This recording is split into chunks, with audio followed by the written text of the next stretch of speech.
Here's a martial art that's perfect for the Lunar New Year as it embraces the Chinese culture and it's good for your health. Rowana Hamir has more. Meet Ronald Nuki, a passionate practitioner of an ancient Chinese art form. But he's not only that. You're likely looking at the very first pure Filipino grandmaster of the Hung Fut style of Kung Fu in the country. With a lineage to the Shaolin monks, Hung Fut is a system of fighting taken from several different traditional styles, thus is considered to be a hybrid system. Here in the Philippines, Hung Fut is practiced by only about 50 members, but this era's masters have chosen recently to allow more students into their circle. We spoke to Ronald, called Sifu by his students.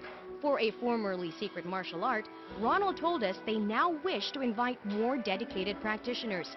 When asked why this is so, Nung napasa sa amin, napakalaking task kasi kami nangihinayang na mawala yung art kasi napakaganda ng training. Ronald explains Kung Fu is great for self-defense, but also has benefits that go beyond muscle growth and body coordination. This art form, like some others, do not require building muscle mass, but muscle strength, making it an excellent martial art for even young children to master. Just to show us how powerful and accomplished a practitioner becomes of Hung Fut, we were given a power demonstration by Sifu and his students. Word of caution, please don't try anything that you see right now on your screen at home because only years of religious training will allow you to be able to break open a coconut with your bare hands.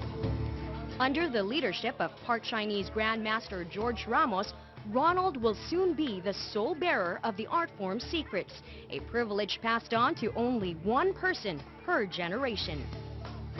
With the art form being taught by Filipinos in Tagalog translated from Chinese, the Filipino-Chinese culture is very much alive with this group of Kung Fu practitioners. Rowana Hamir, 9 News.